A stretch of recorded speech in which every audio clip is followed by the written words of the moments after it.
డబ్బులు ఇవ్వద్దు, ఫ్రీగా గ్యాస్ సిలిండర్ తీసేసుకోండి, మీ అకౌంట్ లో డబ్బులు పడతాయి, తర్వాత అవి పట్టుకెళ్ళి ఏజెన్సీలకు కట్టండి అని చెప్తున్నారు. అంటే అది కూడా ఏంటి, ఒక రిజర్వ్ లో పెడతారట. ఎందుకు ఆ తలనొప్పి నాకు అర్థం కాల. ఏ కనెక్షన్స్ ఉన్నాయో ప్రతి ఒక్కరికి తెలుసు కదా. 800 కోట్ల రూపాయలు, 830 కోట్లు లెక్క కట్టావు వీళ్ళందరికీ, డబ్బులు పంపించే గ్యాస్ బండ్ వేసేయమని చెప్పి అంతే, సింపుల్. అదే అదే అవును, బండ వేసేవాయా అంతే, ఓ బండ ఫ్రీ వేసేయి నువ్వు, అర్హులకే కదా ఫ్రీ, అందరికీ ఎవరు కదా అంతే. ఎందుకు ఇంకెందులో డ్రామాలు? మళ్ళీ వీళ్ళు ఎలా కడతారు? రేపొద్దున కట్టకపోతే డబ్బులు పడిన తర్వాత వీళ్ళ చుట్టూ వాళ్ళు తిరుగుతారా గ్యాస్ కంపెనీ వాళ్ళు? అదే కదా అనేది.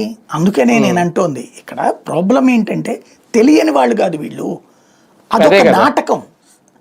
సమాజానికి ఏదో చేస్తున్నట్టు నటించడం, అక్కడ లోపాన్ని తెలిసినా పరిష్కరించకపోవడం, ఇది ఇక్కడ జరుగుతోంది. ఇప్పుడు ఫర్ ఎగ్జాంపుల్ బస్సు, నేను అప్పటి నుంచి చెప్తానే ఉన్నా, వీళ్ళు డ్రామా ఆడతారు బా క్లియర్గా. అక్కడ అతను చెప్పింది పల్లె వెలుగే, కానీ చివరి నిమిషంలో అంటే అదేది అశ్వత్థామ అత కుంజరహ అన్నట్టుగా పల్లె వెలుగు మీకు ఫ్రీ అని చెప్పి, ఎక్కడికి తిరిగినా ఫ్రీ, అక్కలు చెల్లెళ్ళు ఎక్కడికి తిరిగినా మీరు ఫ్రీ అనేవాడు.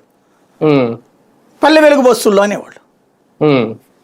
పల్లె వెలుగు బస్సు ఎక్కడ పడితే ఆడ తిరుగుతుంది, ఆ జిల్లాలో తిరుగుతుంది, మ్యాక్సిమం ఉమ్మడి జిల్లాలో తిరుగుతుంది అంతే.